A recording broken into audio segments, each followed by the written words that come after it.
I thought raising a child meant they'd love you forever. I was wrong. When my 32-year-old son Marcus looked me dead in the eye and called me human waste because I wouldn't hand over my life savings for his gambling debts, I realized I had raised a monster. What I did next changed everything, and by the time I was done, he was begging on his knees for forgiveness. You won't believe how this ends. Before we jump back in, tell us where you're tuning in from, and if this story touches you, make sure you're subscribed, because tomorrow I've saved something extra special for you. My name is Rosetta Wood, but everyone calls me Rosie. I'm 67 years old, and until 3 months ago, I thought I was living the American dream. I had worked double shifts at the textile factory for 43 years, saving every penny I could. My late husband Thomas and I had built something beautiful together, a modest 2-story house on Maple Street in Millfield, Ohio, and a nest egg that took us decades to accumulate. When Thomas passed 5 years ago from a heart attack, I thought the worst pain of my life was behind me. I was wrong. The trouble started when Marcus moved back in with me after his divorce. He was 32, unemployed, and drowning in debt from what I later discovered was a serious gambling addiction. But he was my son, my only child, and I couldn't turn him away. Thomas and I had tried for years to have children, going through 3 miscarriages before Marcus finally came along. He was our miracle baby, and maybe that's where I went wrong. Maybe I loved him too much. At first, having Marcus back home felt like a blessing. The house had been so quiet since Thomas died, and having my son's laughter fill the rooms again made my heart feel full. He helped with groceries, fixed the leaky faucet in the kitchen, and we'd sit together watching old movies just like when he was a teenager. For 2 months, it felt like I had my boy back. But slowly, things began to change. Marcus started staying out late, coming home at 3 in the morning smelling like cigarettes and cheap whiskey. He'd sleep until noon, then spend his afternoons on his phone, pacing around the living room having hushed conversations that always ended with him shouting, "I need more time." When I asked him about finding work, he'd snap at me, saying the job market was impossible, and I didn't understand how hard things were for his generation. The first time he asked me for money, it was for what he called a, quote, business opportunity. He needed $5,000 to invest in some cryptocurrency scheme his friend Derek had told him about. His eyes were bright with excitement as he explained how we could double our money in just 3 months. I'd never seen him so passionate about anything since he was a kid talking about becoming an astronaut. I said no. Not because I didn't have the money, but because something in my gut told me it wasn't right. I'd lived through enough financial ups and downs with Thomas to know that anything promising quick money was usually too good to be true. Marcus's face fell, and for the first time I saw something cold flicker in his eyes. "You don't trust me," he said, his voice flat. "It's not about trust, sweetheart," I replied, reaching out to touch his arm. "It's about being smart with money. Your father and I worked so hard to save what we have." He pulled away from my touch like I'd burned him. "Dad's dead, Mom. And you're gonna die with all that money in the bank instead of helping your own son." The words stung, but I held my ground. Looking back now, I wish I'd paid more attention to how quickly his demeanor changed that day. How his jaw tightened and his hands clenched into fists before he stormed out of the house, slamming the door so hard it rattled the picture frames on the wall. Things escalated over the next few weeks. Marcus became increasingly hostile, treating our home like a hotel where he could come and go as he pleased without any responsibility. He stopped helping with household chores, left dirty dishes piled in the sink, and began bringing strangers over at all hours. One night, I woke up to find 3 men I'd never seen before, sitting in my living room at 2 in the morning, playing poker and drinking my late husband's good whiskey. When I confronted Marcus about it the next morning, he laughed in my face. "Relax, Mom, they're just friends. You act like you own the place." "I do own the place," I said quietly. "This is my home, Marcus. Mine and your father's." That's when his expression shifted into something I'd never seen before, pure contempt. "Your home that you're going to leave to me anyway when you die. So what's the difference?" I felt like he'd slapped me across the face. The difference is that I'm still alive, and I deserve respect in my own house." He snorted and walked away, muttering something under his breath that I couldn't quite catch. But I heard enough to know it wasn't kind. The requests for money became more frequent and more desperate. 1,000 here for car repairs. 2,000 there for medical bills he claimed his insurance wouldn't cover. Each time I said no, he became more aggressive, more manipulative.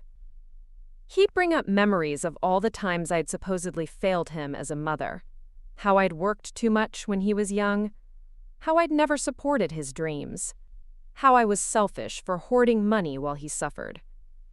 I started hiding my purse and important documents in my bedroom, locking the door whenever I left the house. I caught him going through my mail one afternoon, and when I asked him what he was doing, he said he was just checking to make sure you weren't missing any important bills. But I knew he was looking for bank statements, trying to figure out exactly how much money I had. The breaking point came on a rainy Tuesday morning in October. I was in the kitchen making coffee when Marcus stumbled downstairs, his hair disheveled and his clothes wrinkled from sleeping in them.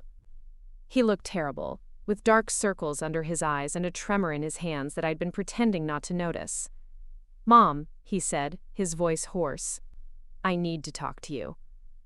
I poured him a cup of coffee and sat down at the kitchen table, the same table where Thomas and I had eaten breakfast together for 38 years. The same table where I'd helped Marcus with his homework when he was little, where we'd celebrated his high school graduation, where I'd comforted him after his first heartbreak. "What's wrong, sweetheart?" I asked, even though I already knew this conversation was going to break my heart. Marcus sat down across from me, his hands wrapped around the coffee mug like he was trying to warm them.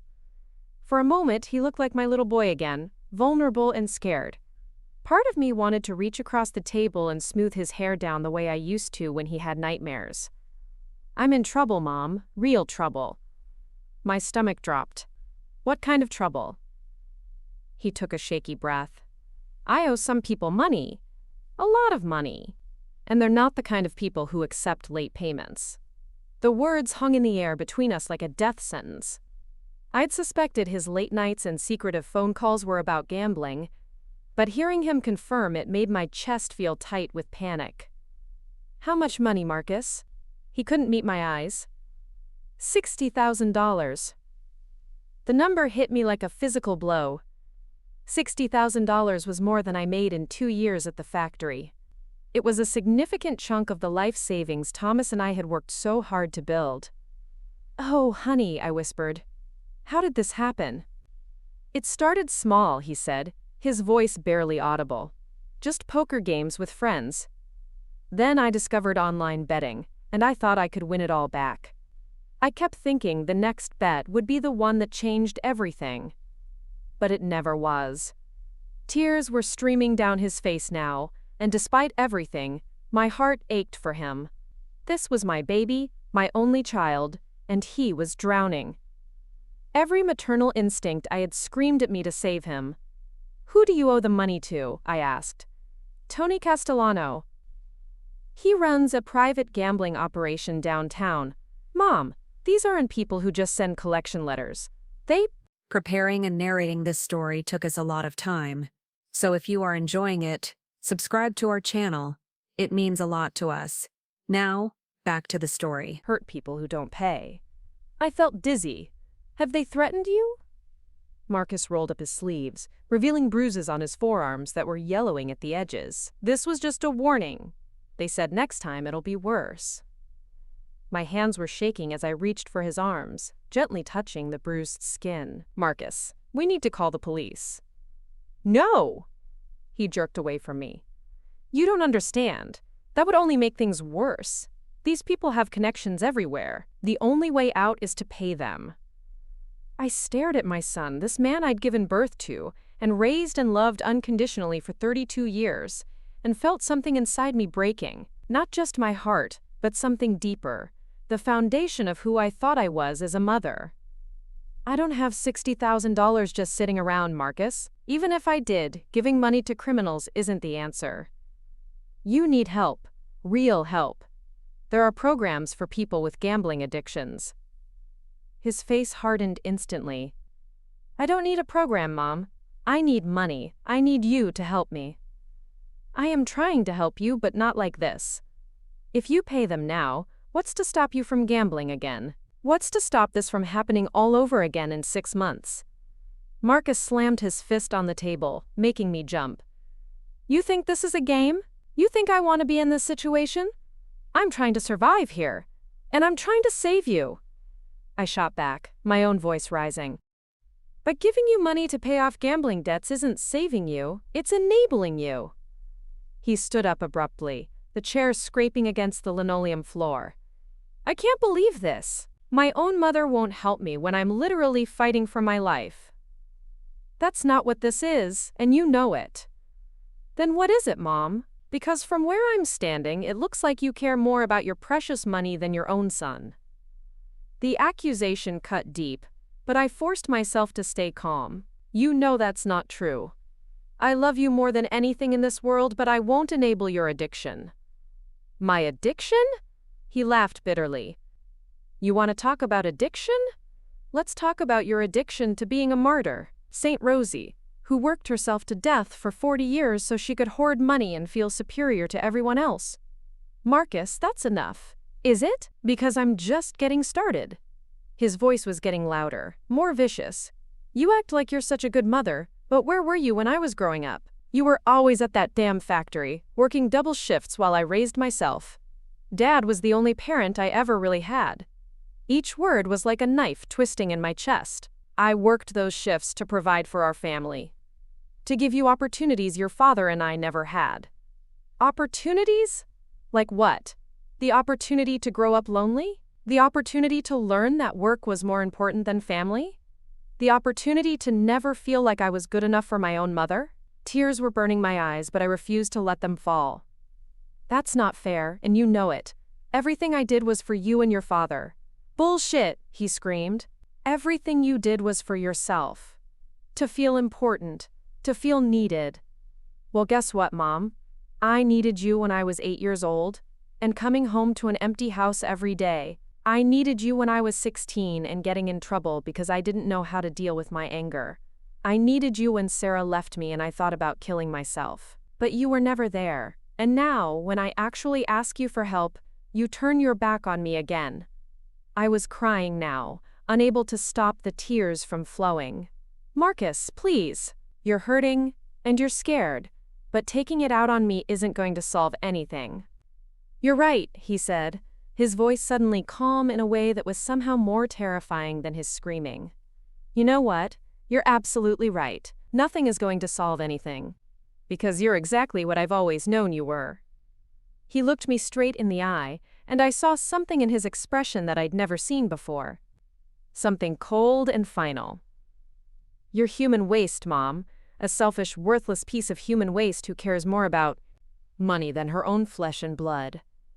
Dad should have left you years ago. I should have left you years ago.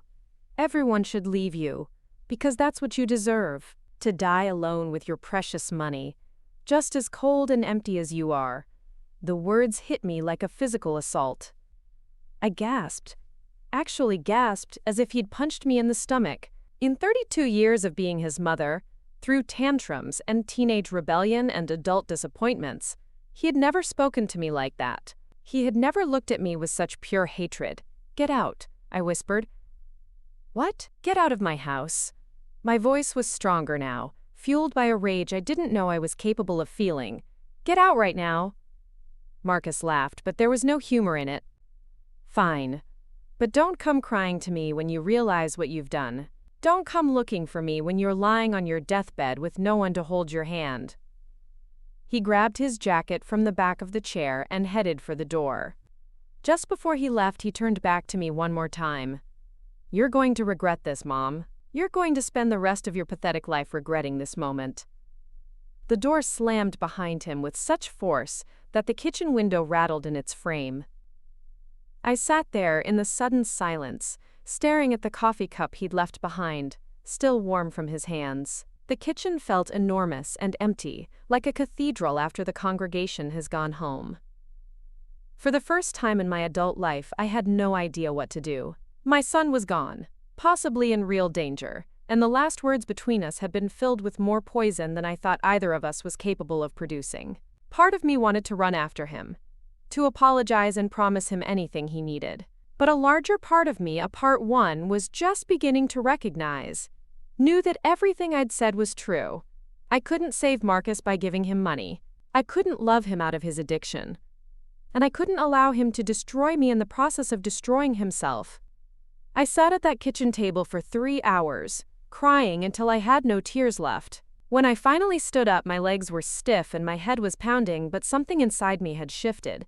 Something had hardened. For 32 years, I had loved my son unconditionally, sacrificing my own needs and wants for his happiness.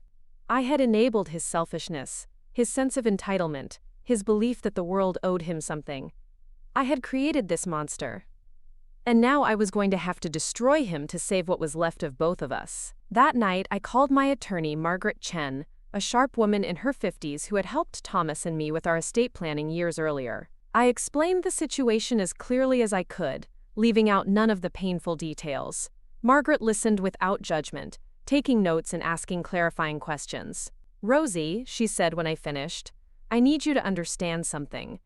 If you go down this path, there's no taking it back. Are you absolutely certain this is what you want to do?" I thought about Marcus's face when he called me human waste. I thought about the contempt in his voice, the years of manipulation and entitlement, the way he'd treated my home like his personal hotel. I thought about Thomas, and what he would say if he could see what our son had become. "I'm certain," I said. "All right then, let's talk about your options."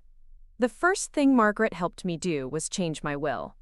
Marcus had been my sole beneficiary, set to inherit everything when I died. The house, the savings accounts, the life insurance money, the small portfolio of stocks Thomas had built up over the years. Everything we had worked for was supposed to go to him. Not anymore. I redirected my inheritance to establish a scholarship fund for underprivileged children in Millfield, named in Thomas's memory. The irony wasn't lost on me that the money Marcus felt entitled to would now help children who actually appreciated education and opportunity. But changing my will was just the beginning. Margaret explained that since Marcus had been living in my house for several months, he might have established tenancy rights that would make it difficult to evict him quickly. We needed to be strategic. The next morning, I had new locks installed on every door. I packed all of Marcus's belongings into boxes and left them on the front porch with a note that simply said, "Your things. Don't come back." Then I went to the bank and removed Marcus's name from my emergency contact list, making Margaret my new power of attorney instead. It felt strange, erasing my son from my life with such clinical efficiency. But it also felt necessary, like lancing a wound that had been festering for years. Marcus called me 17 times that first day. I didn't answer. He left voicemails that started with anger, moved through bargaining, and ended with threats. In the last message, his voice was slurred with alcohol or something worse. "You think you're teaching me a lesson? You think this is going to make me come crawling back? Well, congratulations, Mom, you've finally shown me who you really are. Dad would be ashamed of you. I'm ashamed of you. And when those guys come looking for me and I'm not around to pay them, maybe they'll come looking for you instead." I saved that voicemail. I was going to need it later. The next phase of my plan required patience. I knew Marcus would try to find other ways to get money, probably by lying about our relationship or forging documents. I needed to be ready for that. Margaret helped me place fraud alerts on all my accounts and credit cards. We documented everything: the threats, the emotional abuse, the way he'd been living in my house without contributing financially. 2 weeks after I'd changed the locks, Marcus showed up at my workplace. I was just finishing my shift at the textile factory when I saw him waiting by my car in the parking lot. He looked terrible, thinner than before, with a patchy beard and clothes that looked like he'd slept in them. "Mom," he said as I approached, his voice careful and controlled. "We need to talk." "No, we don't," I replied, unlocking my car door. I said everything I needed to say. "I'm sorry about what I said. I was scared and angry and I took it out on you. That wasn't fair." I paused with my hand on the door handle. For just a moment, he sounded like my little boy again. The one who used to apologize so sweetly after he'd done something wrong. But I'd learned to recognize manipulation, even when it came wrapped in nostalgia. "You're sorry you said it, or you're sorry you meant it?" I asked. Marcus's carefully constructed facade cracked just a little. "I didn't mean it." "Yes, you did. And you know what? I'm not angry about it anymore. You told me the truth about how you see me, and that was actually a gift. It helped me see the truth about you, too." "What's that supposed to mean?" I turned to face him fully, looking at this man who shared my eyes and my stubborn chin, who had once been the center of my universe. "It means I raised a son who thinks love means getting whatever he wants without consequences. I raised a son who believes he's entitled to other people's sacrifices without gratitude.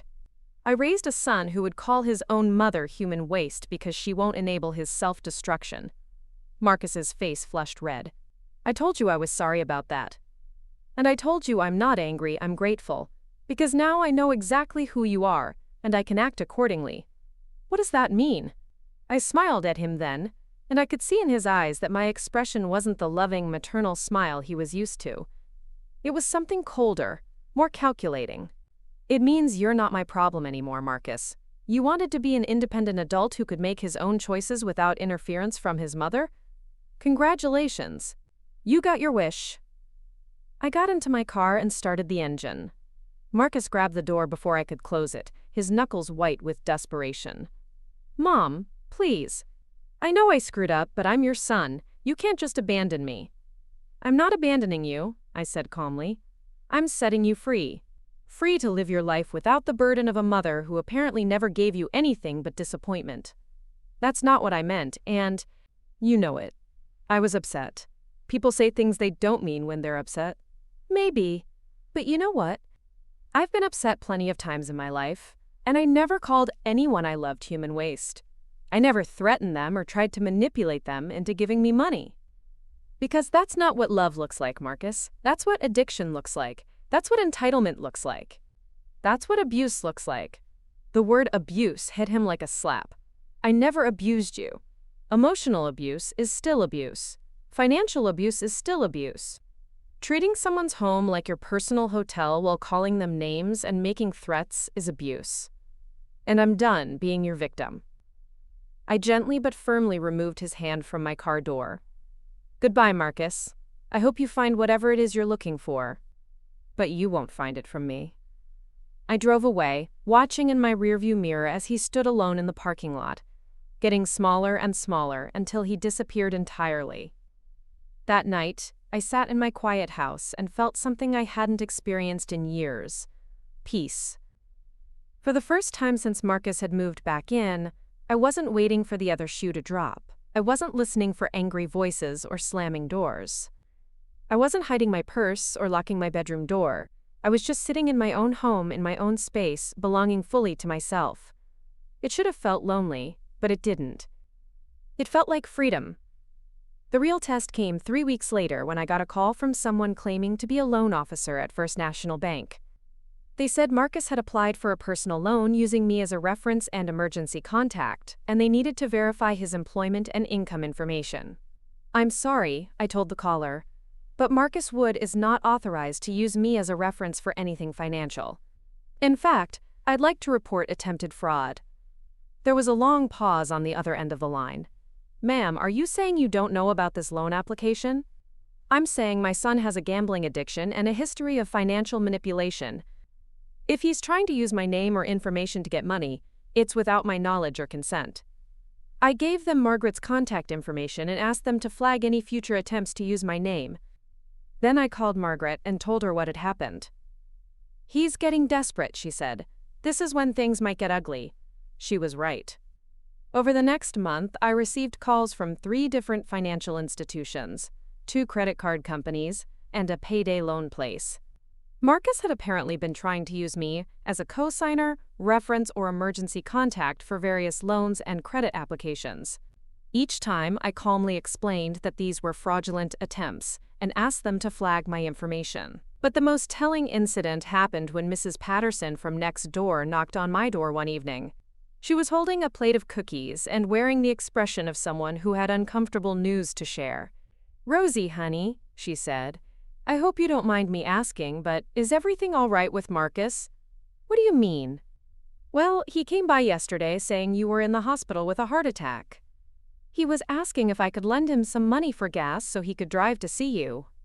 Said he'd pay me back as soon as he got to your bedside and you could give him access to your bank account. The audacity of it took my breath away. Mrs. Patterson, as you can see, I'm perfectly healthy. I've never had a heart attack. Her face went pale. Oh my goodness, you mean he was lying? I'm afraid so. My son has some serious problems, and I'm no longer enabling them. If he comes around again with stories about emergencies or asking for money, please don't give him anything. And please call me so I can document it. After Mrs. Patterson left, I sat down and wrote out everything that had happened, every lie Marcus had told, every attempt at fraud and manipulation. The picture that emerged was of someone who was willing to exploit anyone's kindness, even elderly neighbors, to feed his addiction. That's when I realized that cutting him off financially wasn't enough. Marcus was out there, using my name, my reputation, and my relationships to scam other people. He was making me complicit in his lies, whether I participated or not. Every person he fooled with stories about me was another victim of his manipulation. I needed to make sure everyone in my life knew the truth about what was happening. I needed to protect not just myself, but everyone else Marcus might try to exploit. So I did something that 3 months earlier would have been unthinkable. I wrote a letter explaining the situation and sent copies to my friends, neighbors, extended family members, and even my coworkers. I explained that Marcus was no longer living with me, that we were estranged, and that any financial requests or emergency stories involving me should be verified directly before anyone offered help. The letter was factual, straightforward, and devastating. I didn't editorialize or add emotional appeals. I just laid out the facts and let people draw their own conclusions. Some of the recipients called me to offer support. Others simply acknowledged receipt and assured me they understood. A few seemed uncomfortable with the whole situation and clearly preferred not to be involved. But everyone got the message. Marcus Wood was on his own, and Rosie Wood was no longer available for rescue operations. The response to my letter taught me something important about my son, that I'd been too close to see clearly. Several people mentioned that Marcus had already approached them with various stories and requests. My cousin Janet said he'd called her claiming he needed money for my medical expenses. My friend Dorothy from church said he'd asked her for a loan to help with my mortgage payments.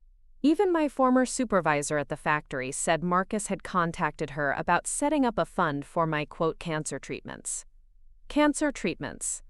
I'd never had cancer. But Marcus had been willing to lie about my health, to manipulate people's compassion and concern for me, in order to get money for his gambling debts. This wasn't just addiction anymore. This was sociopathic behavior. This was someone who would exploit any relationship, fabricate any emergency, and destroy any reputation if it served his immediate needs. I realized then that I hadn't just been enabling Marcus's gambling problem. I'd been enabling his complete disconnection from empathy and human decency. By always being there to clean up his messes, by always providing a safety net, I'd allowed him to develop into someone who saw other people as tools rather than human beings. The knowledge was devastating, but it was also liberating. Because once I fully understood what I was dealing with, I knew exactly what I needed to do. Marcus had declared war on me and everyone who cared about me.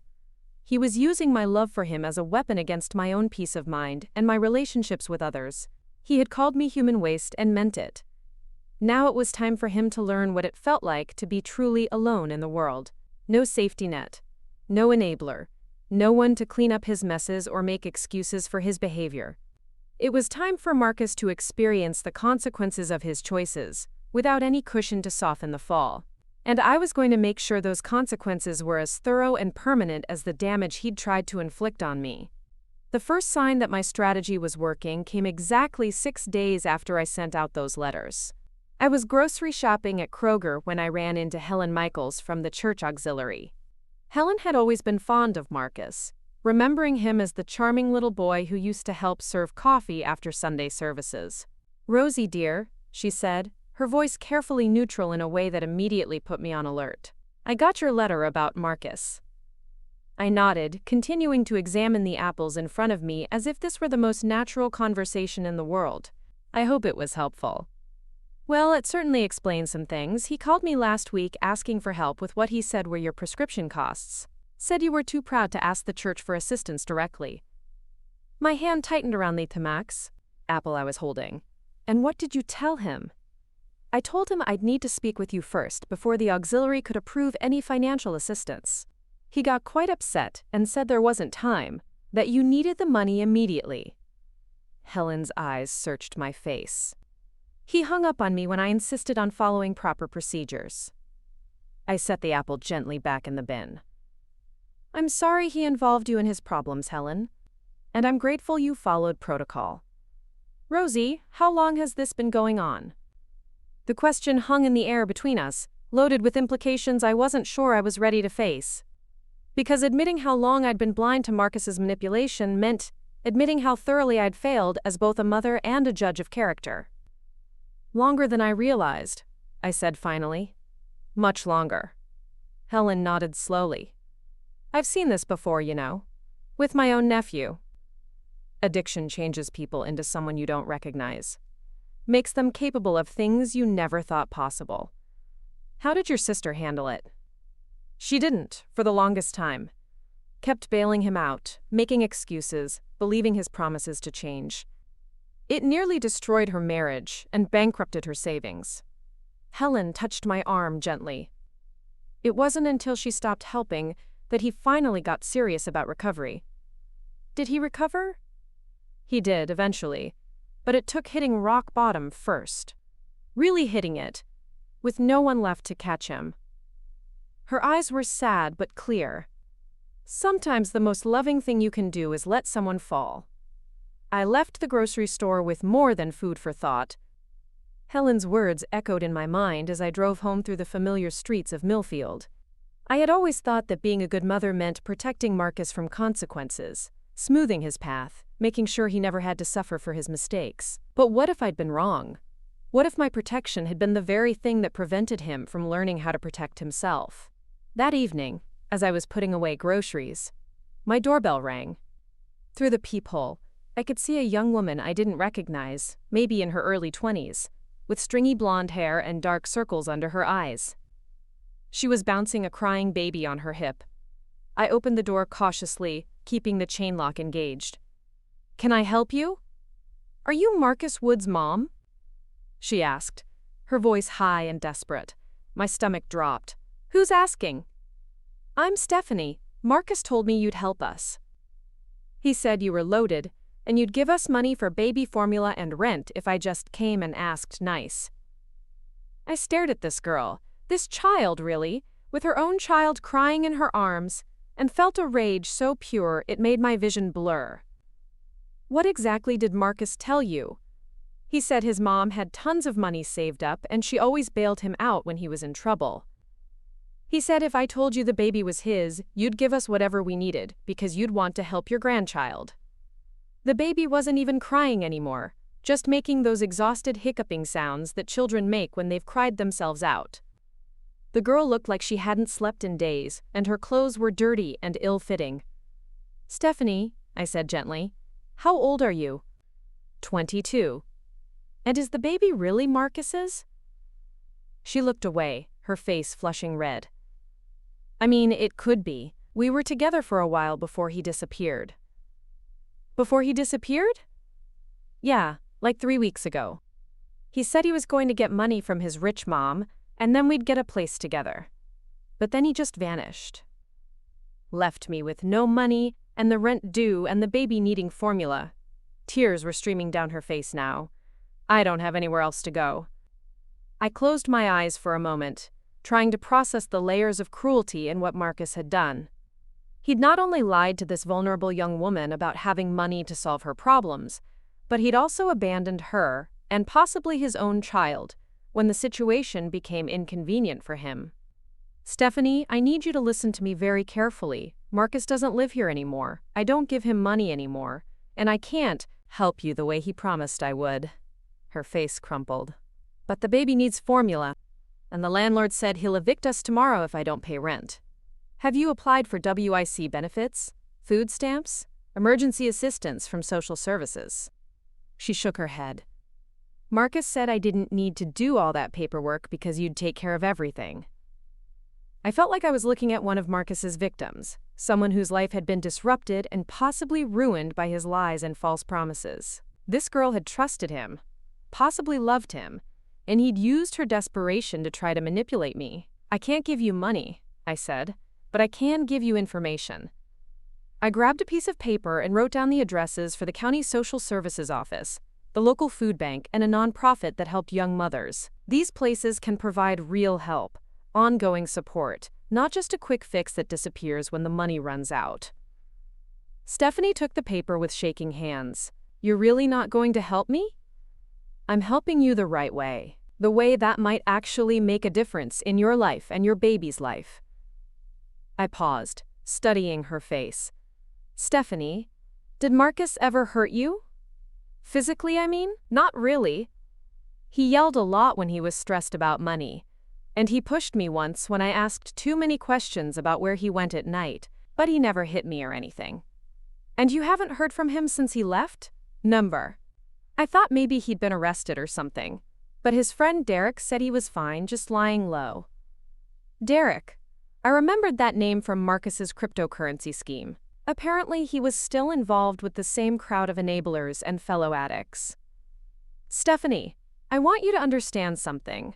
Marcus is sick. He has an addiction that makes him lie and manipulate people to get what he wants. That doesn't make him evil, but it does make him dangerous to be around until he gets help. Do you think he'll come back? I think you shouldn't count on it. And honestly, for your sake and the baby's sake, I hope he doesn't. You deserve better than someone who would abandon you when things get difficult. After Stephanie left, I sat in my living room feeling like I'd been punched in the stomach. The baby's cries seemed to echo in my ears, and I couldn't stop thinking about how young and scared the girl had looked.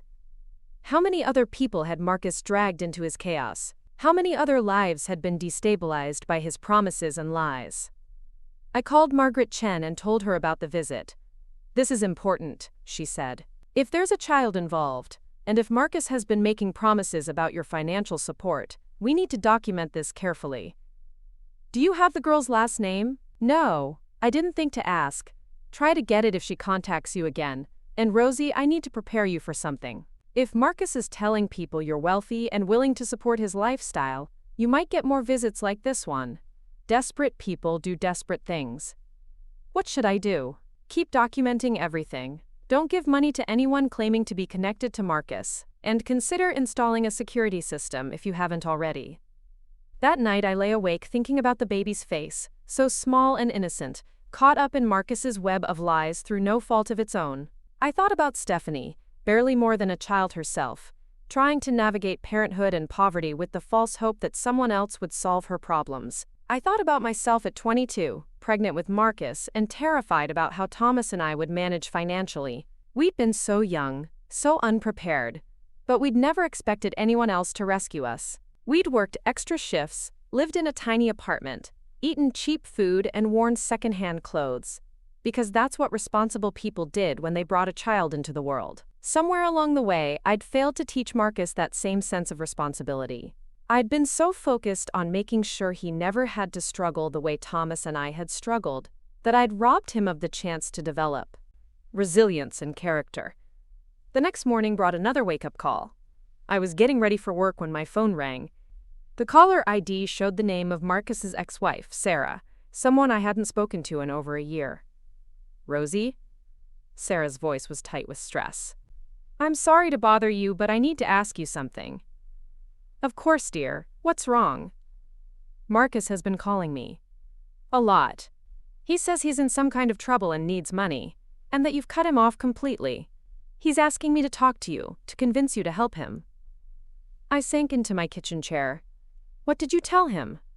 I told him that you and I don't have that kind of relationship, and that I'm not getting involved in his financial problems. But Rosie, he sounded really desperate. And angry. He said some things about you that honestly shocked me. What kind of things? Sarah hesitated. He called you selfish and cruel. He said you'd always been a cold mother, who cared more about money than people. He said you were getting back at him for things that happened when he was a child. Each word felt like a small betrayal, even though I'd heard similar accusations from Marcus directly. But hearing them repeated by someone else, someone who used to be family, made them feel more real somehow. Sarah, I need you to know that Marcus has a serious gambling addiction. He owes money to dangerous people, and he's been trying to manipulate everyone in his life to bail him out. I figured it was something like that. The Marcus I knew wasn't perfect, but he wasn't the person I talked to on the phone yesterday. He sounded almost unhinged. Has he asked you for money? Not directly, but he hinted around it. Said he knew I was doing well with my new job and that maybe I could help him get back on his feet. When I said no, he got nasty. Started bringing up our marriage, saying I owed him because I'd taken half of everything in the divorce. I closed my eyes, feeling the familiar weight of embarrassment and guilt. I'm sorry he involved you in this. Don't apologize for him, Rosie. You didn't make these choices. Sarah's voice softened. I want you to know that I think you're doing the right thing. When Marcus and I were married, you bailed him out so many times that he never learned to handle money responsibly. It was one of the things we fought about constantly. You never told me that. I didn't want to put you in the middle. And honestly, I didn't think it would make a difference. Marcus always found a way to make you feel guilty for not helping him. He certainly did. Rosie, can I ask you something personal? Go ahead. Do you think he would hurt you? Physically, I mean. Because the way he was talking yesterday, it sounded like he blames you for everything wrong in his life. The question sent a chill down my spine. I thought about the bruises on Marcus's arms, the people he owed money to, the desperation in his voice when he'd threatened me in that final voicemail. I don't know, I admitted. I never thought he would, but then again, I never thought he'd call me human waste either. Maybe you should consider staying somewhere else for a while. Or at least make sure someone knows where you are. After I hung up with Sarah, I sat in my kitchen feeling more isolated than I had since Thomas died. Not because I was alone, but because I was finally seeing clearly how much damage Marcus had been doing to all of our relationships for years. Sarah, Stephanie, my neighbors, my friends at church. Everyone had been touched by his manipulation in some way. I was starting to understand that my decision to cut Marcus off wasn't just about protecting myself. It was about protecting everyone else who might fall victim to his increasingly desperate schemes. But Sarah's question about physical violence lingered in my mind. Would Marcus hurt me? 2 months ago, I would have said absolutely not. He was my son, and despite his flaws, I'd never seen him as someone capable of violence against his own mother. Now, I wasn't so sure. The Marcus who had screamed at me in my kitchen, who had looked at me with such pure hatred, who was telling lies about my health to strangers. That Marcus was someone I didn't recognize, and people you don't recognize are capable of anything. I decided to take Sarah's advice and called my sister Linda, who lived about 2 hours away in Columbus. I explained the situation as briefly as possible and asked if I could visit for a few days. Of course, Linda said immediately. But Rosie, this sounds serious. Have you thought about getting a restraining order? Against my own son? Against someone who's threatening you and using your name to commit fraud. The fact that he's your son doesn't give him the right to abuse you. Abuse. There was that word again, the one I kept trying not to think about. Because admitting that Marcus was abusing me meant admitting that I'd been a victim in my own home, manipulated and controlled by the person I loved most in the world. I'll think about it, I said. Don't just think about it, do something about it. You raised that boy to be better than this, but you can't control who he chooses to be as an adult. All you can control is how you respond to his choices. That afternoon, instead of going to work, I drove to the county courthouse and filed for a protective order against Marcus. The paperwork was humiliating, forcing me to document in clinical detail how my own son had threatened and harassed me. But as I wrote out each incident, each lie, each manipulation, I felt something shifting inside me. This wasn't about being a bad mother or a cold person or someone who cared more about money than family. This was about refusing to be victimized by someone who had chosen to see me as an enemy rather than the person who had sacrificed everything for his well-being. The clerk who processed my paperwork was kind but professional, explaining that Marcus would be served with the order and that violating it would result in immediate arrest. She gave me contact information for local domestic violence resources and suggested I change my phone number. Even family members can be stalkers, she said matter-of-factly. Don't let anyone tell you this isn't serious just because he's your son. That evening I packed a bag and drove to Linda's house in Columbus. It felt strange, running away from my own home because of my own child, but it also felt necessary. I needed space to think, to plan, to figure out what my life was going to look like, without Marcus in it. Linda's house was warm and welcoming, filled with pictures of her grandchildren and the smell of fresh bread.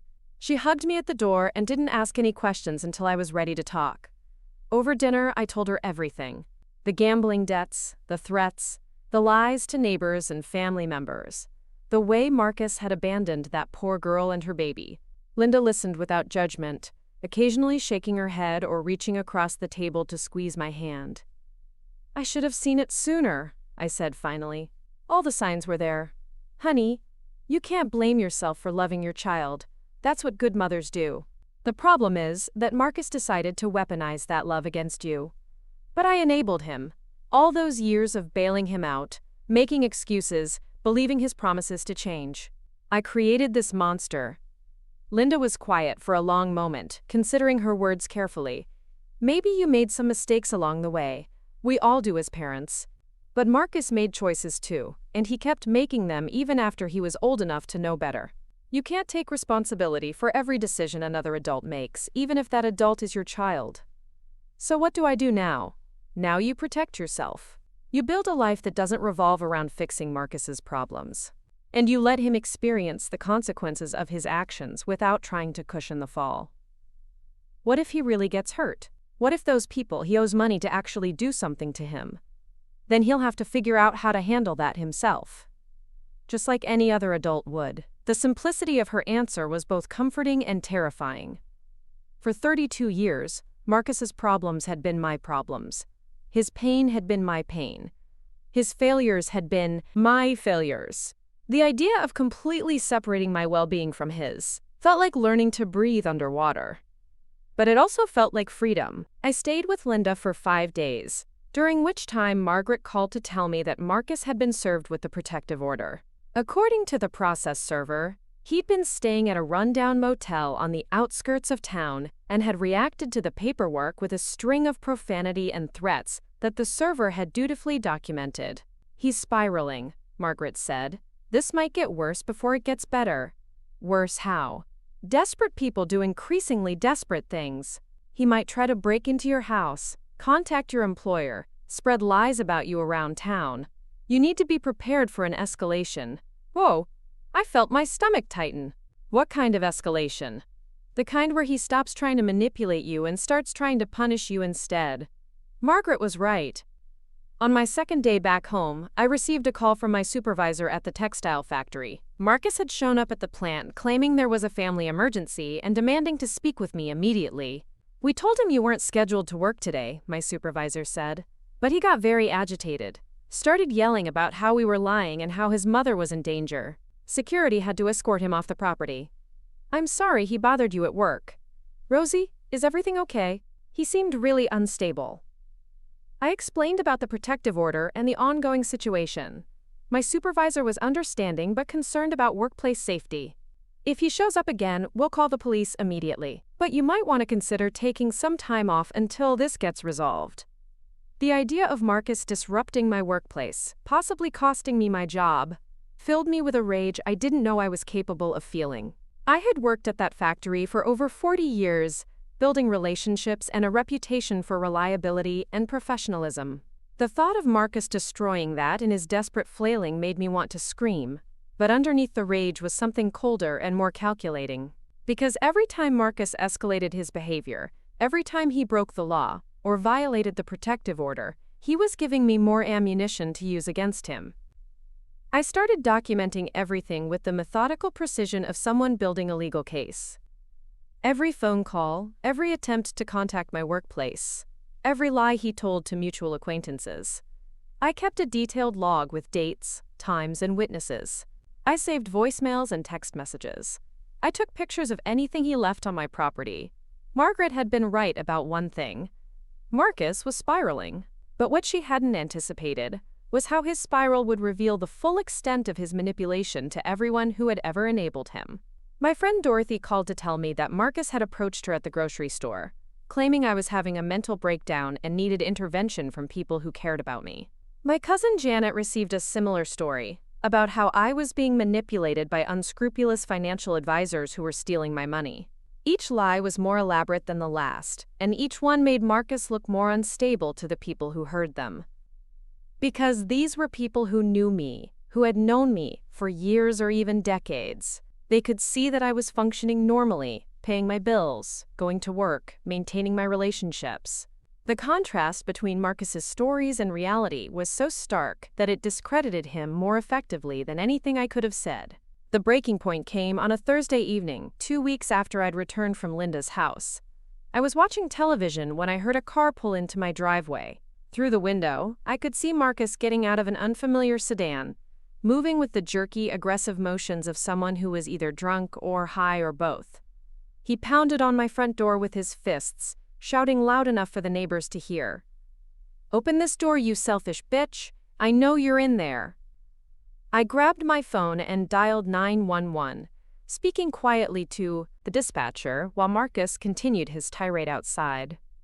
"You think you can destroy my life and just hide in there like nothing happened? You think that piece of paper is going to protect you from me?" The dispatcher asked if I felt safe, and I realized I didn't. For the first time since this whole ordeal began, I was genuinely afraid of what Marcus might do. The person screaming outside my door didn't sound like my son anymore. He sounded like a stranger, someone whose connection to reality had snapped completely. "I gave you everything," Marcus screamed. "I was the perfect son, and you threw me away like garbage the first time I needed real help." Perfect son. The delusion in those words was so complete that it took my breath away. In Marcus's mind, he had been a victim all along, someone who had done nothing wrong except ask for help from his ungrateful mother. The years of manipulation, the lies, the threats, the abandonment of Stephanie and her baby, none of that existed in his version of reality. The police arrived within 6 minutes, their car lights flashing red and blue against my living room windows. I watched through the peephole as they approached Marcus, who was still yelling about injustice and betrayal and how his mother had ruined his life. One of the officers, a young woman who looked like she dealt with domestic situations regularly, spoke to Marcus in calm, professional tones. He tried to explain his position, probably hoping to gain sympathy, but his words were slurred and his behavior increasingly erratic. When they asked him to produce identification, he began arguing about his rights and demanding to know why he was being treated like a criminal when his mother was the one who had abandoned her own flesh and blood. The officers weren't buying it. Within 10 minutes, Marcus was in handcuffs being loaded into the back of a police car for violating the protective order. As they drove away, I stood at my window feeling something I hadn't experienced in months. Complete silence. No shouting, no manipulation, no desperate phone calls or elaborate lies. Just peace. The next morning, Margaret called to tell me that Marcus had been charged with violating the protective order and would be held pending a hearing. His bail had been set at $5,000, which he apparently couldn't afford. "He called asking if you would post bail," Margaret said. "What did you tell him?" "I told him that would violate the protective order and that he should call someone else. Then I documented the attempted contact for the court." "How long will he be in jail?" "That depends on the judge and his behavior. But Rosie, this might actually be the best thing that could happen." "How do you mean?" "Because now he's in a controlled environment, where he can't gamble, can't drink, can't manipulate anyone. Sometimes jail is the wake-up call people need to get serious about changing their lives." I wanted to believe that was true. Part of me still hoped that this experience would shock Marcus into recognizing how far he'd fallen, that he'd use the time to reflect on his choices and commit to getting help. But a larger part of me had stopped believing in Marcus's capacity for genuine change. I had seen too many lies, too many broken promises, Too many times when he'd convinced me he was sorry, only to repeat the same behaviors as soon as the immediate crisis passed. Whether Marcus changed or not was no longer my concern. My concern was building a life that didn't depend on his choices, good or bad. That afternoon, I called the factory and told them I was ready to come back to work. I called my friends and let them know the immediate crisis had passed. I called Linda and thanked her for her support. And then I did something I hadn't done in years. I made plans that had nothing to do with Marcus or his problems. I scheduled a vacation to visit my old friend Carol in Florida. I signed up for a watercolor painting class at the community center. I even looked into volunteer opportunities at the local animal shelter. For the first time in decades, I was thinking about what I wanted to do with my life instead of what I needed to do to fix someone else's life. It felt strange and exciting and a little bit terrifying, but mostly it felt like waking up after a very long, very exhausting dream. The letter arrived on a Tuesday morning, 3 weeks after Marcus's arrest. I recognized the envelope immediately. Thick white paper with the county jail's return address stamped in official black ink. My hands trembled slightly as I opened it, not from fear but from a strange mixture of curiosity and resignation. The handwriting was Marcus's, but cleaner than usual, more controlled. Prison had apparently given him time to think about his penmanship along with everything else. "Dear Mom," it began, and I almost laughed at the formal politeness of it. As if we were distant relatives catching up after a pleasant absence, rather than a mother who'd had her son arrested for violating a restraining order. "I've been doing a lot of thinking in here, and I realize I owe you an apology. I was angry and scared, and I took it out on you in ways that were completely unfair. I know I said some terrible things, and I want you to know that I didn't mean any of it. You've always been a good mother, and I'm sorry for making you feel otherwise." I set the letter down on my kitchen table and stared at it for a long moment. The words were exactly what I would have wanted to hear 6 months ago. They were the words that would have sent me rushing to the jail with bail money and promises to help him start over. They were perfectly crafted to hit every emotional button I had. Which was exactly why I didn't believe a single syllable. I picked up the letter and continued reading. "I know I have a problem with gambling, and I'm ready to get help. There's a counselor here who specializes in addiction, and I've been meeting with him twice a week. He says I have underlying issues with anxiety and depression, that I've been self-medicating with gambling and alcohol. It explains a lot about my behavior over the past few years." The psychology sounded legitimate, the kind of language Marcus would have picked up from therapy sessions or addiction pamphlets. But there was something calculated about it, too precise, too rehearsed. Like he'd practiced saying these things until they sounded natural. "I understand why you felt you had to get the restraining order. I was out of control, and you needed to protect yourself. I respect that, and I want you to know that I'm not angry about it anymore. You did what you had to do. Not angry anymore." As if his anger had been justified in the first place, and he was graciously choosing to move past it, rather than acknowledging that he'd been completely in the wrong. "The thing is, Mom, I'm going to need help when I get out of here if I'm going to stay clean and rebuild my life.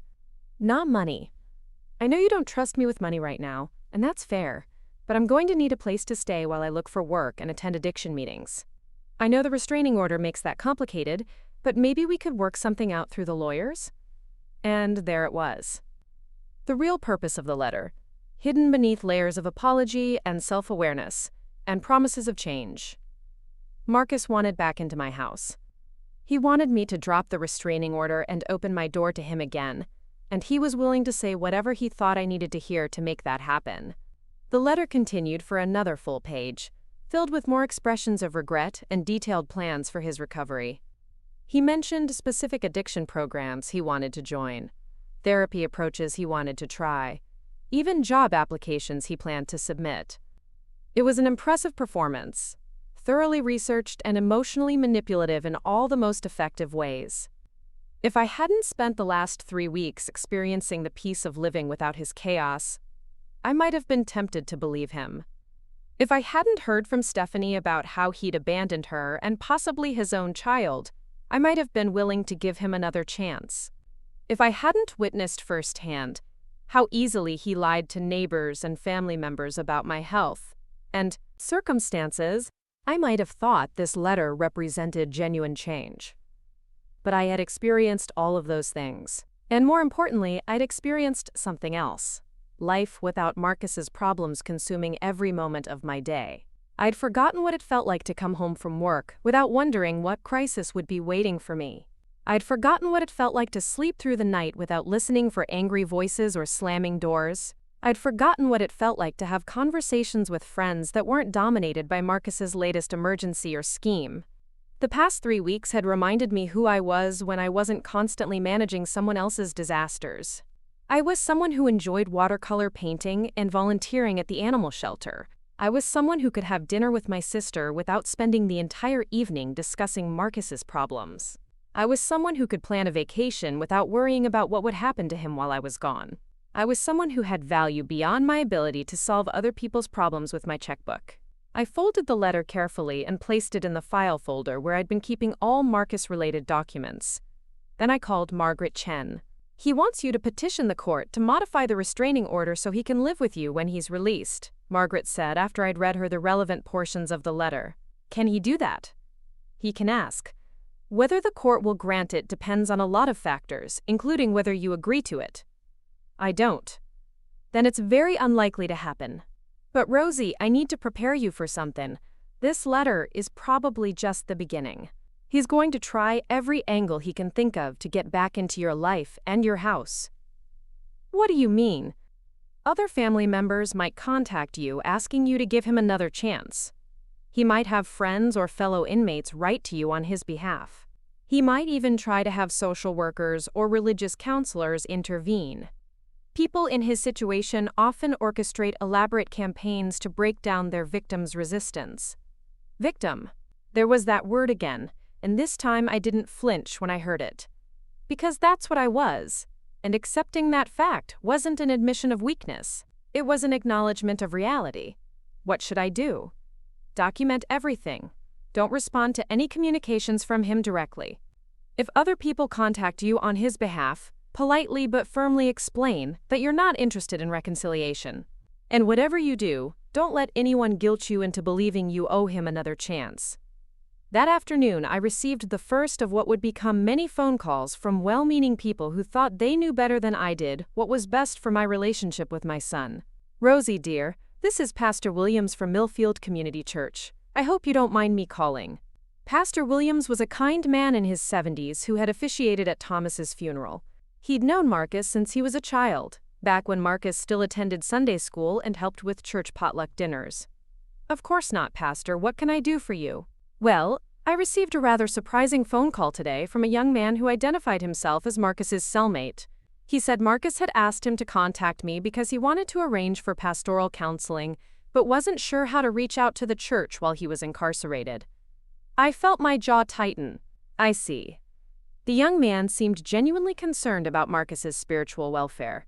He said Marcus had been expressing deep regret about his recent actions and was seeking guidance about how to make amends with his family. "Pastor Williams, are you aware of the circumstances that led to Marcus's incarceration?" There was a pause. "I understand there was some kind of family dispute that got out of hand." Family dispute. As if Marcus threatening me and violating a restraining order was equivalent to an argument about holiday dinner plans. "Pastor, Marcus has been stealing from me, lying about me to our neighbors, and threatening me when I refuse to enable his gambling addiction. The restraining order exists because I feared for my safety." Another pause, longer this time. "Oh my. I had no idea the situation was so serious." Marcus is very good at presenting himself as a victim when it suits his purposes. "I'm sure whoever called you received a very different version of events." "Well, yes." The young man made it sound like Marcus had simply asked you for help during a difficult time, and you'd overreacted. "That's not what happened. And Pastor, I need you to understand something. I love my son, but I cannot continue to enable his destructive behavior. Sometimes the most loving thing you can do is allow someone to experience the consequences of their choices." Pastor Williams was quiet for a long moment. "I appreciate you sharing your perspective with me, Rosie. I had no idea things had gotten so complicated." "They have. And while I respect Marcus's right to seek spiritual guidance, I won't be participating in any reconciliation efforts until he demonstrates genuine change through his actions, not just his words. After I hung up, I felt drained, but also oddly empowered. For years, I'd been so afraid of appearing like a bad mother that I'd been reluctant to tell people the truth about Marcus's behavior. I'd made excuses, minimized problems, and allowed others to maintain illusions about who he really was. But hiding the truth had only enabled Marcus to continue manipulating others the same way he'd manipulated me. By being honest about what had really happened, I was protecting other people from becoming his next victims. The calls continued over the next several days. Marcus's friend Derek contacted my neighbor Mrs. Patterson, claiming that Marcus was being mistreated in jail and needed someone to advocate for him with the authorities. A woman who identified herself as a prison social worker called my sister Linda, asking about family support systems for Marcus's reintegration into the community. Each contact was carefully designed to bypass me while still pressuring me indirectly. The people calling genuinely believed they were helping, which made their advocacy on Marcus's behalf seem more legitimate. But I'd learned to recognize the pattern. Marcus would present himself as a reformed victim of unfortunate circumstances, express deep regret for unnamed mistakes, and emphasize his need for family support to maintain his recovery. It was the same manipulation he'd always used, just refined for a new audience. The most troubling call came from Stephanie, the young woman with the baby who had shown up at my door weeks earlier. She sounded different this time, more confident, like she'd been coached. "Mrs. Wood, I know you probably don't want to hear from me, but I felt like I had to call." "What can I do for you, Stephanie?"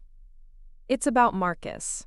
I've been thinking a lot about what you said, about him having an addiction and needing help. And I think you're right. Okay. The thing is, I visited him in jail yesterday, and he seems really different. More mature, more responsible. He apologized for leaving me and the baby, and he wants to be part of our lives when he gets out." My heart sank. "Stephanie, has Marcus asked you to call me?" "Not exactly.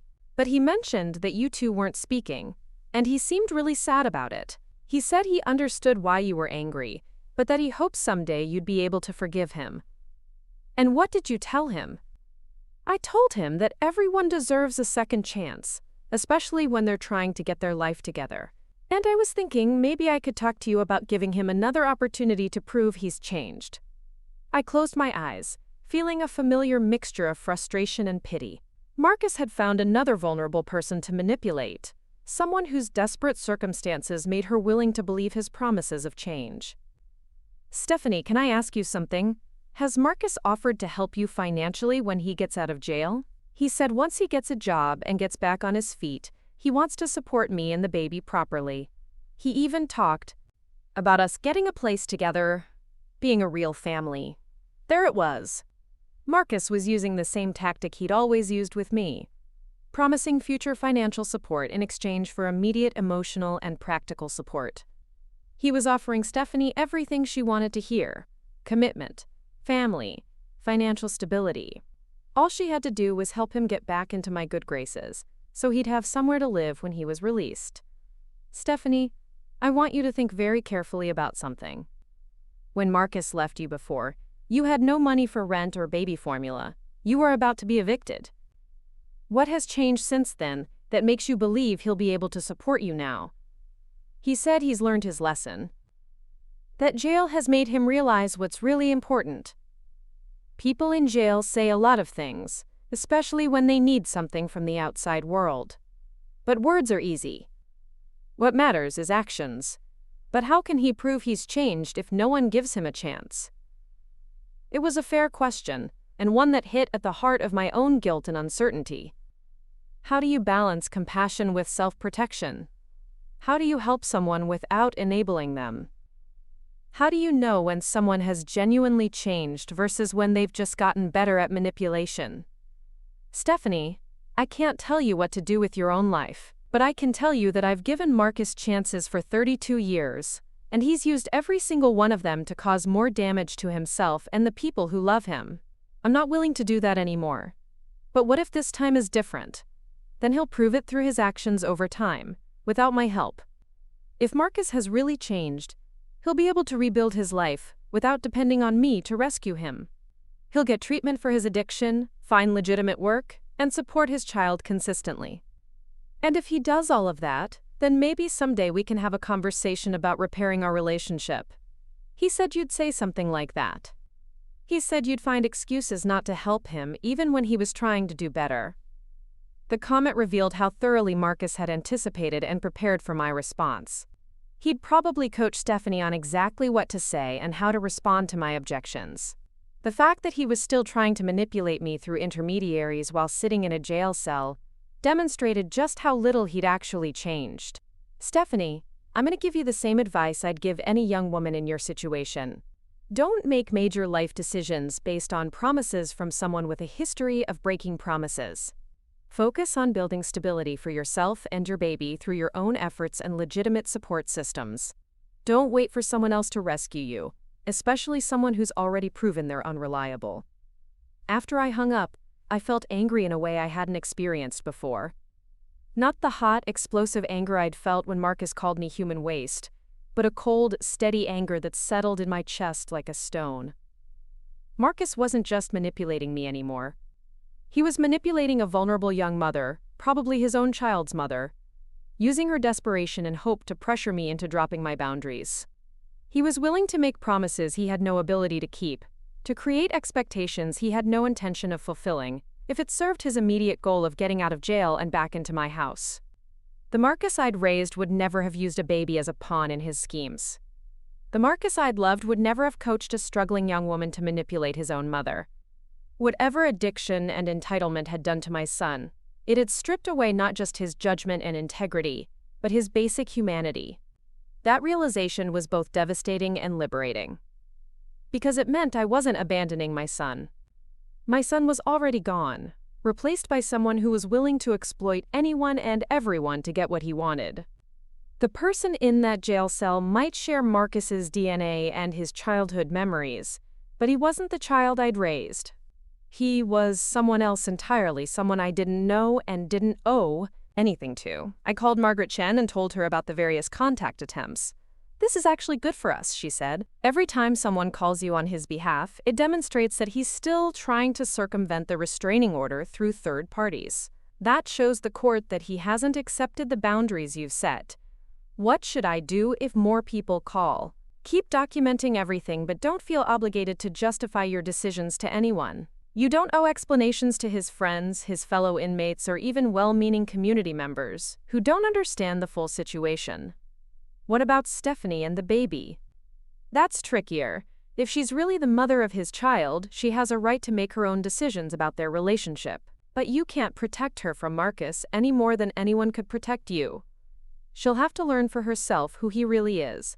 That seems cruel. Sometimes reality is cruel, but it's still better than living in a fantasy that enables abuse.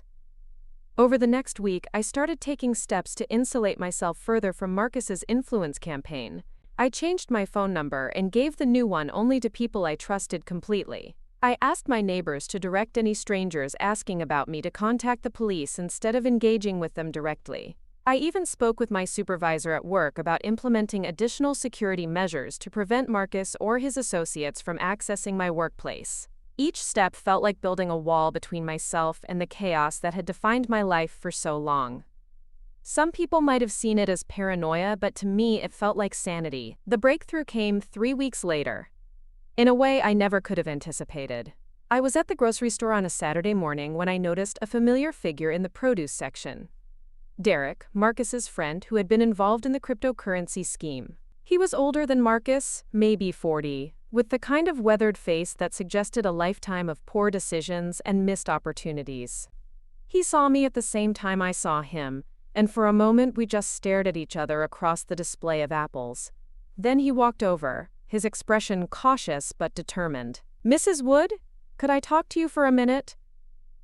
Every instinct I had told me to walk away. Derek was part of Marcus's world, part of the network of enablers and fellow addicts who had supported his destructive behavior. But something in his posture suggested this wasn't going to be another manipulation attempt. "What do you want, Derek?" I wanted to apologize, for my part in what happened with Marcus. and to tell you something you need to know. I'm listening. Derek glanced around the store, making sure no one was within earshot. Marcus has been calling me from jail, asking me to help him get messages to you. He wants me to tell you he's changed, that he's getting help, all that stuff. And the thing is, Mrs. Wood, I've known Marcus for 8 years. I've heard him make these same promises before, usually when he was facing consequences for his gambling. He always says whatever he thinks people want to hear to get them to bail him out. I studied Derek's face, trying to determine if this was genuine or just another layer of manipulation. Why are you telling me this? Because I'm tired of watching him destroy people. My sister lent him $3,000 last year based on some sob story about needing money for medical bills. She never saw a penny of it back. And now he's trying to use that girl Stephanie and her baby to get to you. You know Stephanie? She's my neighbor, lives in the apartment next to mine.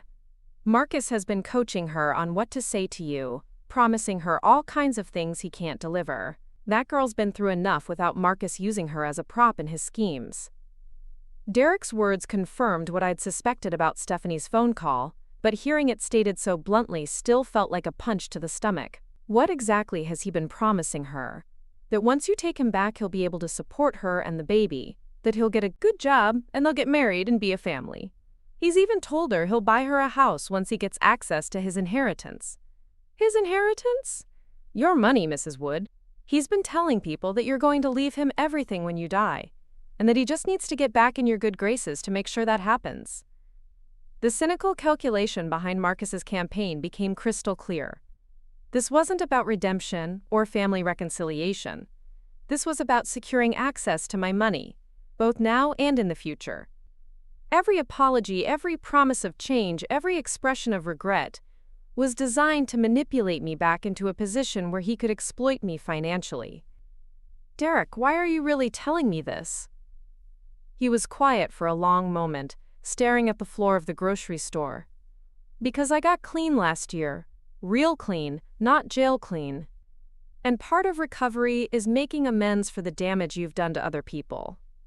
You're in recovery? 18 months sober. And I can tell you that someone who's genuinely trying to change doesn't spend their time in jail plotting new ways to manipulate their family. They spend it figuring out how to rebuild their life without depending on other people to rescue them. Derek reached into his pocket and pulled out a crumpled piece of paper. Marcus gave me this to give to you. It's a letter asking you to put money in his commissary account. He said to tell you it was for toiletries and basic necessities, but I know him well enough to know he'll use it for gambling. They run poker games in there, and Marcus can't resist a bet even when he's locked up. I took the letter but didn't open it. Thank you for telling me the truth. Mrs. Wood, can I give you some advice? Go ahead. Don't let him back into your life until he's been clean and supporting himself for at least 2 years. Not 1 year, not 18 months. 2 full years of consistent behavior change. Because anything less than that is just him getting better at hiding his addiction, not actually overcoming it. What about Stephanie and the baby? I'm working on that. I've been talking to her about addiction and manipulation, trying to help her see that Marcus isn't going to be the solution to her problems. She's starting to listen. After Derek left, I sat in my car in the grocery store parking lot and read Marcus's letter requesting commissary money. It was shorter than his previous letter, more direct, but it contained the same manipulative elements. He emphasized his basic needs, expressed gratitude for any help I could provide, and mentioned how much it would mean to him to know that his mother still cared about his welfare. There was no mention of the gambling Derek had described, no acknowledgement that money in his account might be used for anything other than soap and toothpaste. Just the carefully crafted image of a reformed son humbly asking for minimal support from his loving mother. I drove home and shredded the letter without responding to it. That evening, I called Margaret Chen and told her about my conversation with Derek. This is actually very helpful, she said. If Marcus's release hearing comes up, Derek might be willing to testify about Marcus's current behavior and intentions. A witness who knows Marcus personally and has no connection to you would be very credible. Do you think there will be a hearing? Possibly. He's been in jail for over a month now, and his public defender might argue that he's served enough time and should be released with conditions. But the fact that he's been attempting to contact you through third parties and planning to gamble with commissary money shows that he hasn't actually changed his behavior. What happens if they do release him? The restraining order remains in effect regardless. He still can't contact you directly or come to your home. But if he's out of jail, he'll have more opportunities to try to manipulate people into helping him pressure you. That night, I made a decision that would have seemed impossible 6 months earlier. I sat down and wrote a letter to the court, requesting that Marcus's sentence be extended, rather than reduced. In the letter, I detailed the attempts at third-party manipulation, the coaching of Stephanie, and the evidence that Marcus was continuing to gamble even while incarcerated. I explained that his behavior showed no genuine remorse or commitment to change, and that releasing him early would simply enable him to resume the pattern of manipulation and abuse that had led to his arrest in the first place. It felt strange, advocating for my own son to remain in jail. But it also felt necessary, because the person in that jail cell wasn't really my son anymore.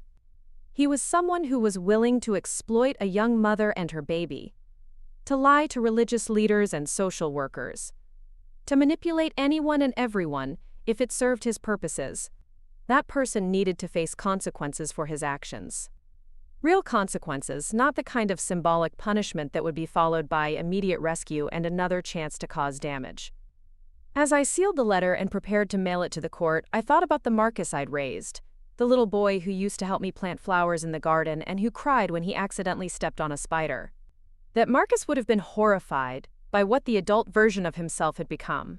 That Marcus would have wanted me to protect people from his own destructive behavior, even if it meant protecting them from him. I was fighting for that Marcus, the one who had existed before addiction and entitlement had consumed his capacity for love and empathy.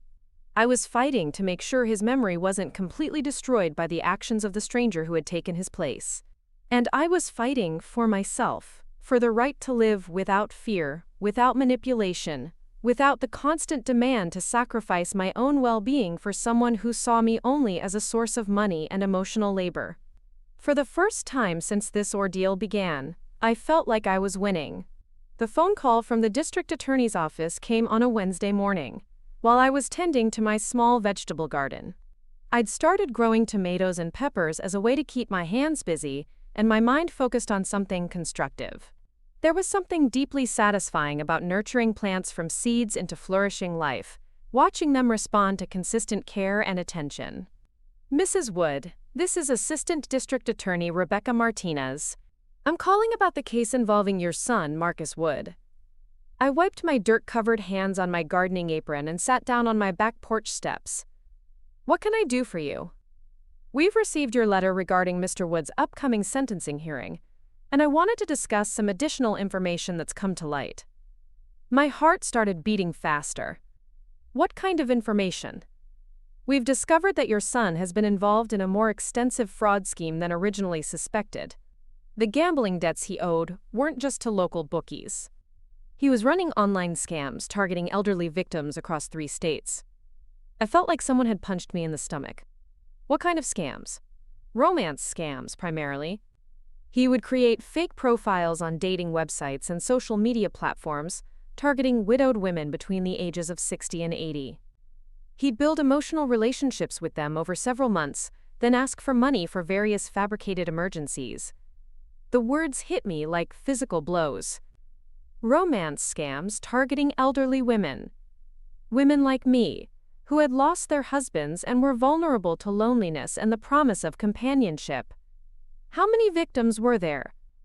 We've identified at least 15 women who lost money to schemes your son was involved in. The total amount stolen was approximately $240,000. I had to grip the porch railing to keep from falling over. $240,000. Marcus hadn't just been lying to me and manipulating our neighbors. He'd been systematically exploiting grieving widows across multiple states, stealing their savings and retirement funds. Mrs. Wood, are you still there? Yes, I'm here. I just need a moment to process this. I understand this must be shocking. The FBI uncovered the scheme while investigating online fraud, and your son's name came up as one of the primary operators. The evidence is quite extensive. Fake profiles, recorded phone conversations, financial records showing money transfers. When did this happen? How long was he doing this? Based on our investigation, the scheme appears to have been operating for approximately 2 years. Your son was one of 3 men involved, though he seems to have been the most prolific. 2 years. Marcus had been stealing from vulnerable elderly women for 2 years, while living in my house, eating my food, and asking me for money. While I'd been worried about his gambling problem and trying to help him get his life together, he'd been running a criminal enterprise targeting people just like me. Mrs. Wood, I need to ask you some questions about your son's activities while he was living with you. Were you aware of him spending large amounts of time on the computer or phone? Did you notice any unusual income or spending patterns? I thought back to all those late nights when Marcus had claimed to be looking for jobs online.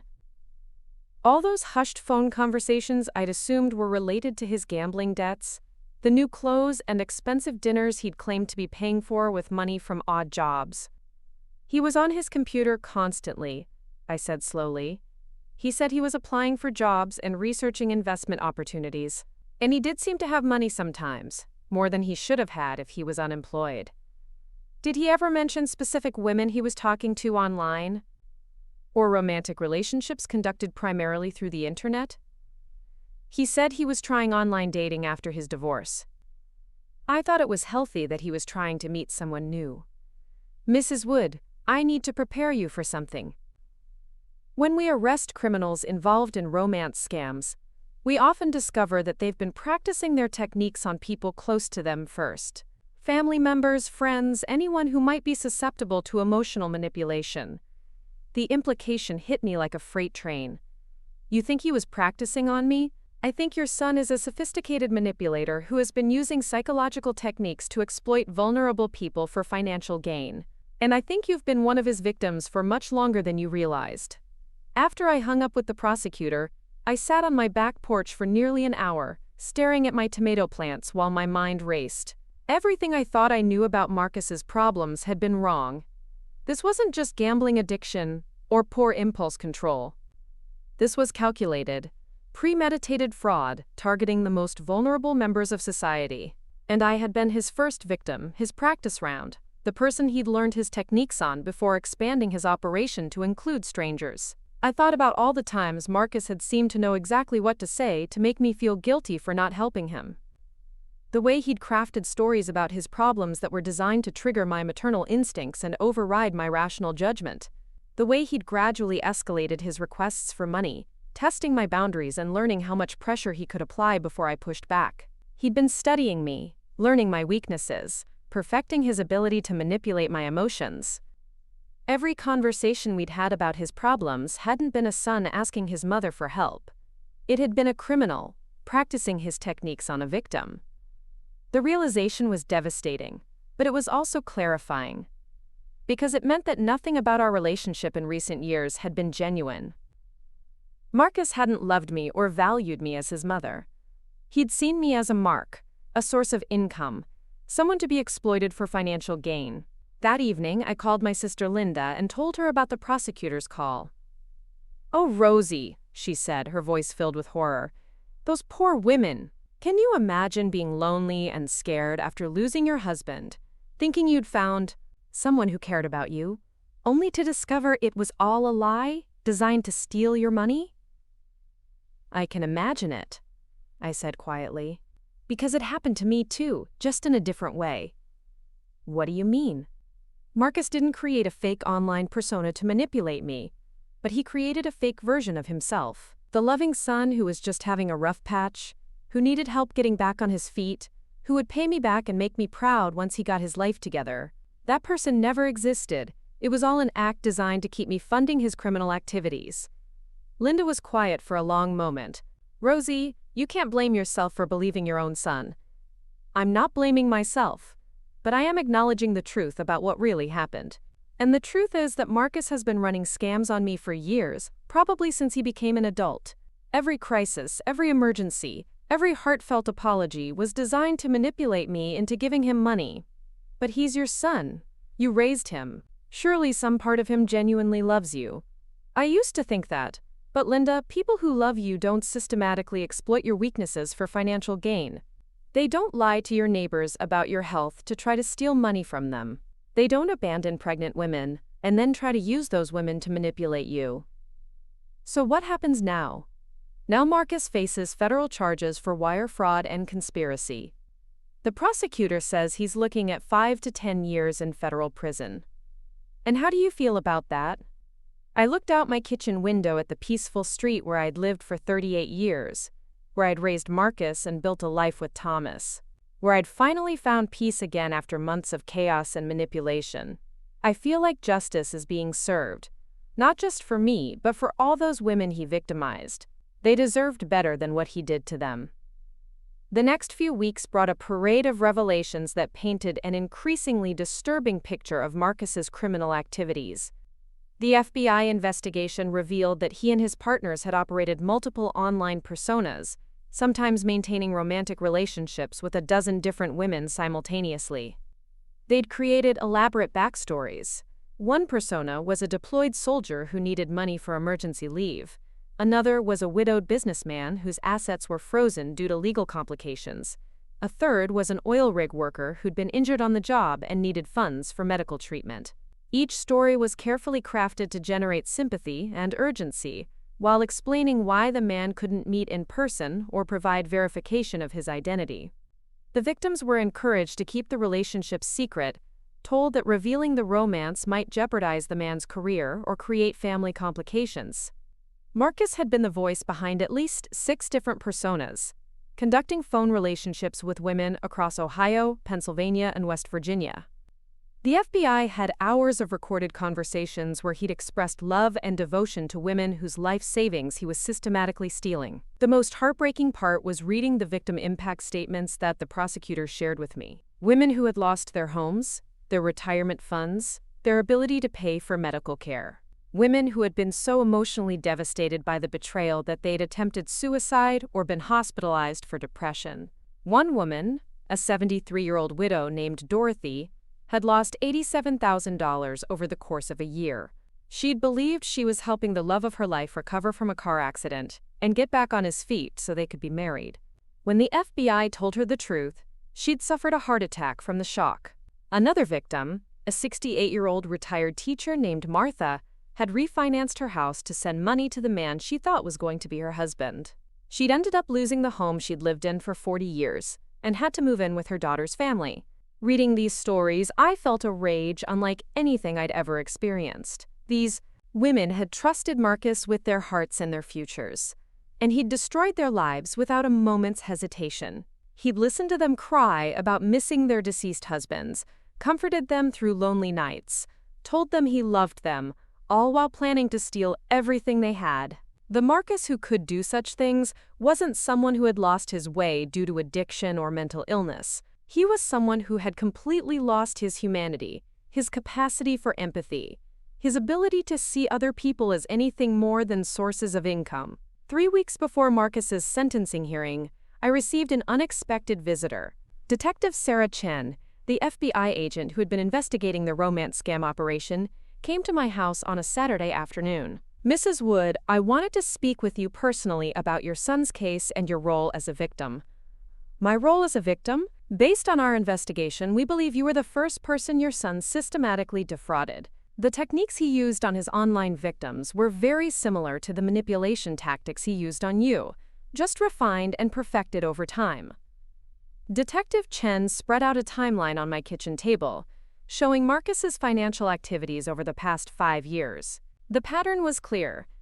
He'd started by manipulating me for relatively small amounts of money, learned what worked and what didn't, then gradually expanded his operation to include strangers. We estimate that over the course of 5 years, your son obtained approximately $68,000 from you through various fraudulent claims and emotional manipulation. $68,000. I stared at the number, trying to process the enormity of what Marcus had stolen from me. It wasn't just the money, though that was devastating enough. It was the time, the energy, The emotional labor I'd expended believing his lies and trying to help him solve problems that didn't exist. Detective Chen, am I going to be able to recover any of that money?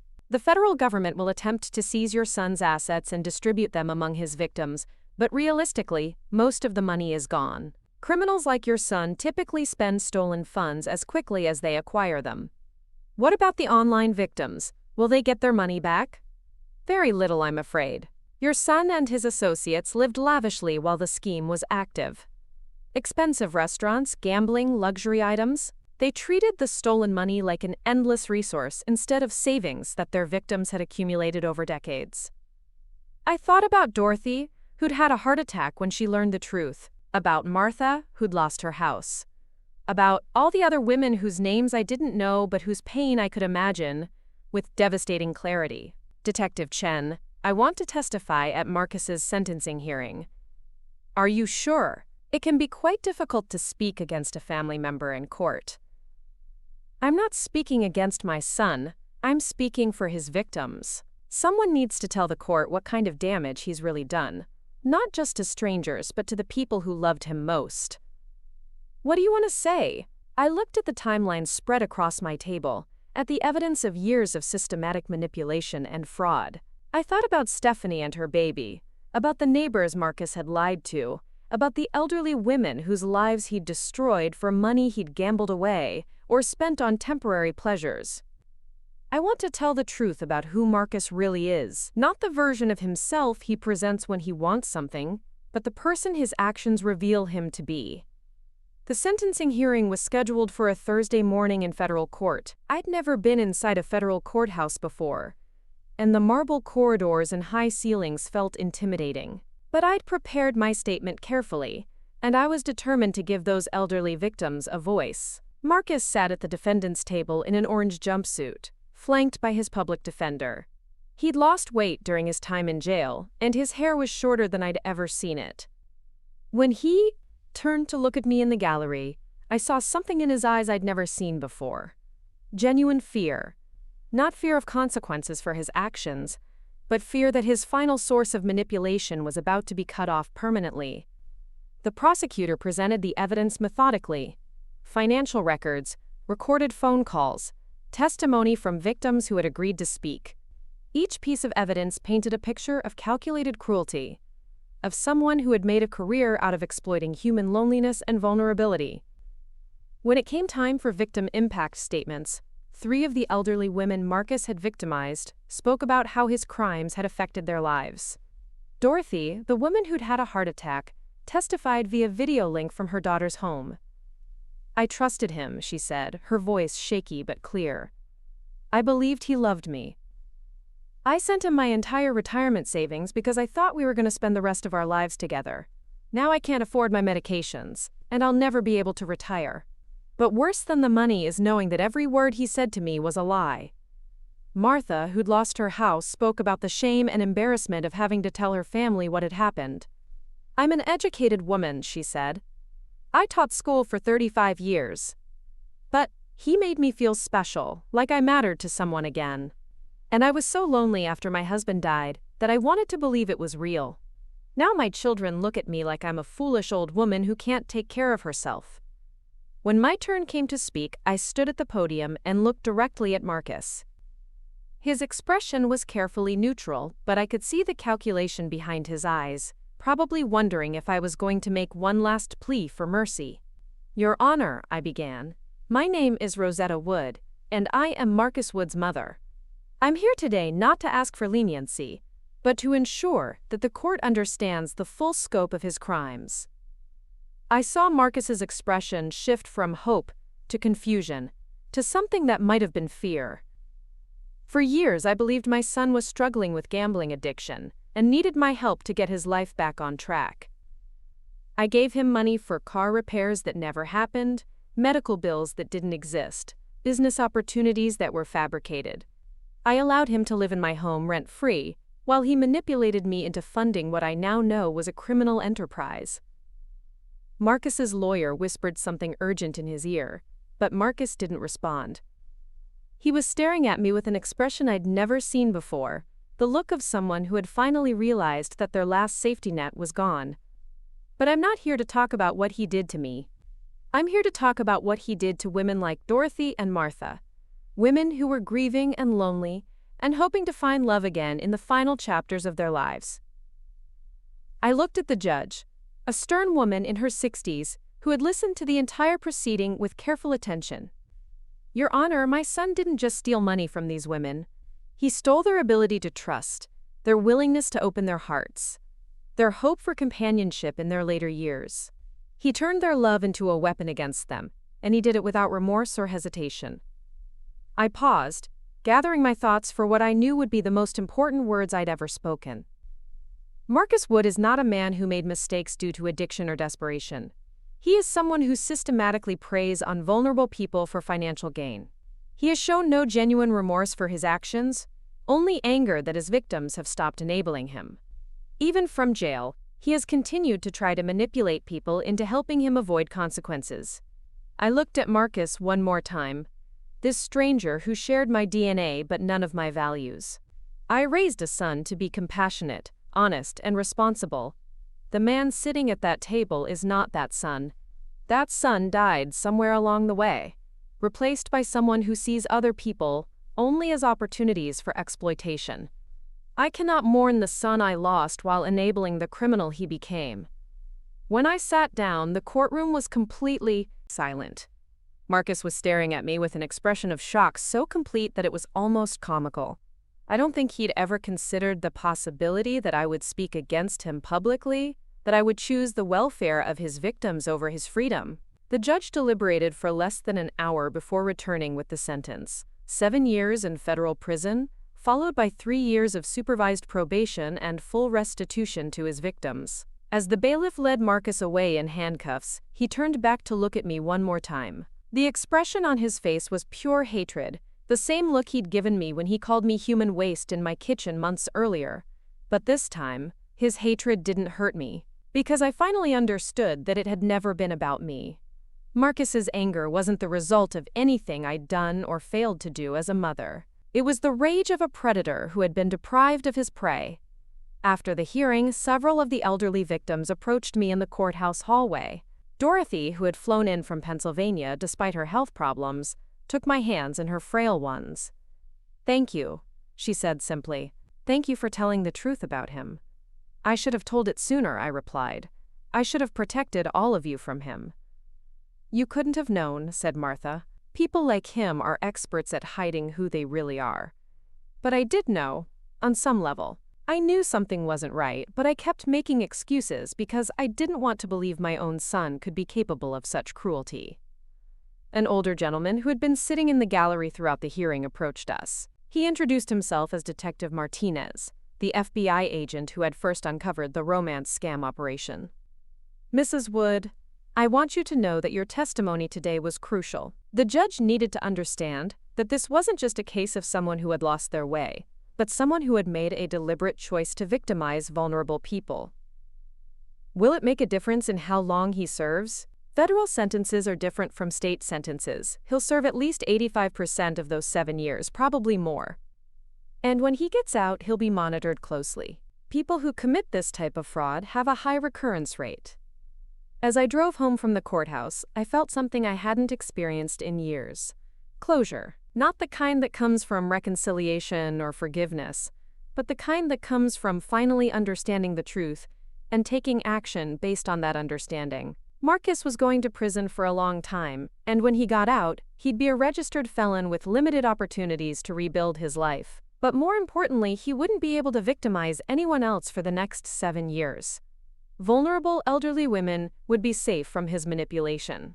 Young mothers like Stephanie wouldn't be exploited by his false promises.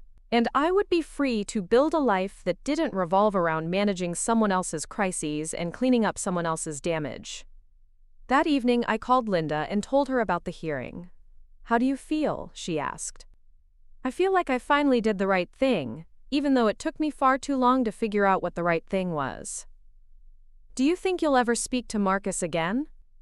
I thought about that question for a long time. I don't know. Maybe someday, if he ever demonstrates genuine change through his actions rather than his words. But I'm not going to wait for that to happen, and I'm not going to structure my life around the possibility.